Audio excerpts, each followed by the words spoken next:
There's three things that successful entrepreneurs do that the people who fail don't do. And this is what I've learned from being around super successful entrepreneurs, super successful business owners. It's what I've learned from mentors, people in my life that make a ton of money. And just gathering it, I'm like, how can I summarize it into three things? Like, what are three things that if you're an aspiring entrepreneur, you want to make a lot of money in your life, what are the three things you need to do to make sure that that's possible?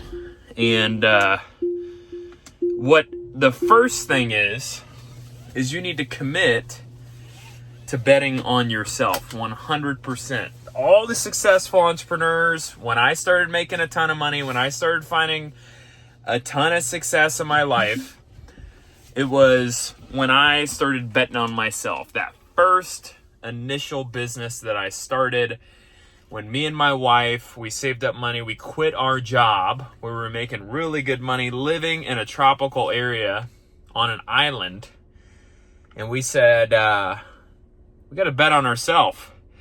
We have to do something, because if we don't, we're going to end up stuck in the middle class. We're going to end up just over broke, which is what Jobs abbreviated is, just over broke. Gotta make sure my garage goes down. I have a 4-car garage, only 2 cars right now.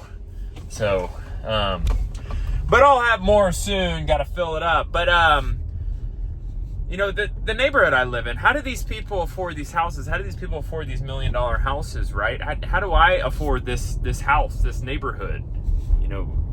More square footage than I can ever really live in. How can I afford that? I afford that because I bet it on myself. I started a business. I became an entrepreneur.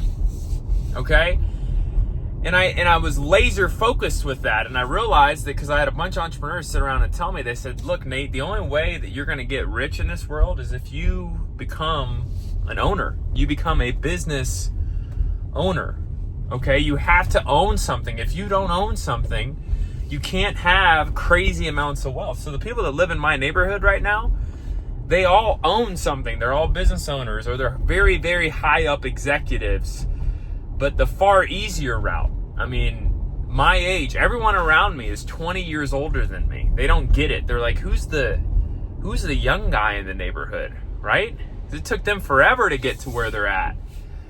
The fun part of money is having it when you're young, not when you're old and gray. And, you're going to be old and gray if you work a job and you save up all your money when I make that money in a month, okay? So you got to, number one, you got to be committed on yourself. You got to say, I'm betting on myself. I'm going to answer to myself. I'm going to start my business. Number two, you don't get distracted, okay? This is not a sexy thing to say. This isn't something that a lot of people are going to be like, oh my gosh, don't get distracted. But let me tell you right now, do not get distracted. Okay, there's been plenty of times in my business where I've had to grab myself and be like, Nate, look over there. Stop getting distracted by the shiny object of entrepreneurship.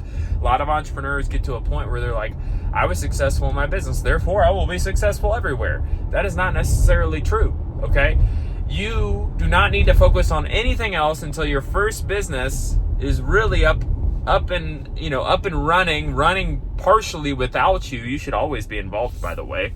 A lot of people think, oh, I want my business to run without me. Well, your business is going to be running into the ground without you. You should always be involved. You want to be involved in your business because accountability is huge. Now, if you have a Fortune 500 company or you have a company with 500 associates, different story. But small business under 50 employees, you need to make sure people are doing what they're saying they're doing, or making sure that manager knows what the heck they're doing. But anyways, I digress here. Don't get distracted. Focus on that business. Grow it. You're finding success? Great. Find ways to improve it, better it, more efficient, grow it. How far can we push this thing? How can we continue to do it? And then the third thing that you want to do, the thing that is the biggest thing for all these entrepreneurs, all these people, millions of dollars, right?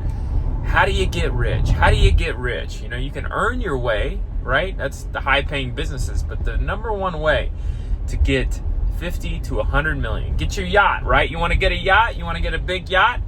Only way to get a big yacht is through equity in a business that has a multiple. Okay?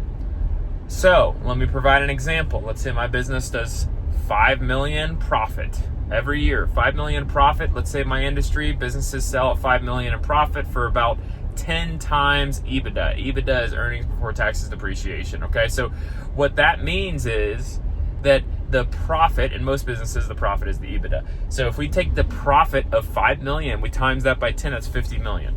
Okay, so that means when you are in your 50s, you say, okay, I'm done with it, tired of screwing with it, it stresses me out, let's get out of this business, find a private equity company. They say, hey, we'll pay you 50 million. You say, okay, cool.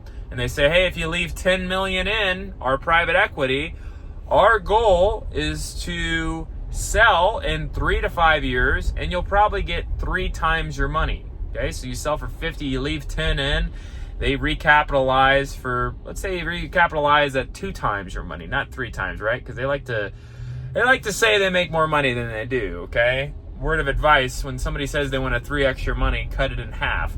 So let's say they double your money, okay? So that means you kept 10 million in the deal, they recapitalize, you get 20 million. You can recapitalize again. Let's say you take 15 off, you put 5 in, you make 10. So you can see how the equity side of your initial business, that if you partner up with the right private equity company. What's the right private equity? I don't know. I'm still trying to figure that out.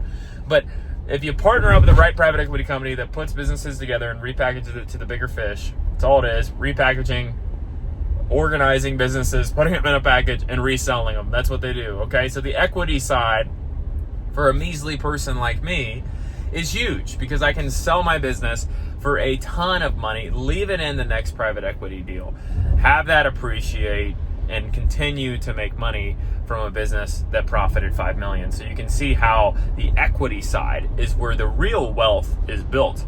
You can earn a lot of money and you can invest a lot of money, but equity, multiplication, you always hear people like, oh, what's your rate of return? What's this? Like, normal people that have jobs, oh, what's the market at? I'm up 15% this year. I know when somebody's an entrepreneur and a business owner, when they say, what's your multiple? What's your EBITDA? What's your profit at? What's the multiple of your EBITDA, right? I sound like I can't say it on YouTube, but I sound like a cocky person because I know what I'm talking about. Okay, so if you're looking and you're saying, how can I get rich? It's through equity. So let me review what we just went through. Bet on yourself, start a business, be your own boss, be an entrepreneur. Number 2, don't get distracted, focus on that business. And number 3, make sure that there's an equity play at the end of it. I always tell people on my channel, start the right business, because you can have the first 2. You can have the first 2, but the third is what will build your wealth and make you rich. So how do you know if you're in the right business? How do you know if there's an equity play at the end of it?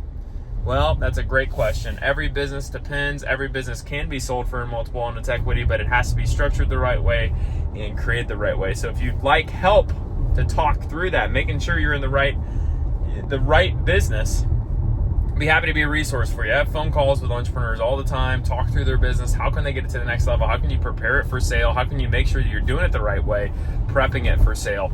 And then also, I have a book that I wrote for $5, Your Next Business, How to Find a Business Idea that has attributes that are sellable and that has attributes that are worth going after. So finding your business idea. And then I also have a course, if you want a more in-depth version of the book, to go through and actually find your business idea by the end of the course. Okay, so we have a lot of options on my channel, a lot of content that's free and some paid content that will really get you to the next level.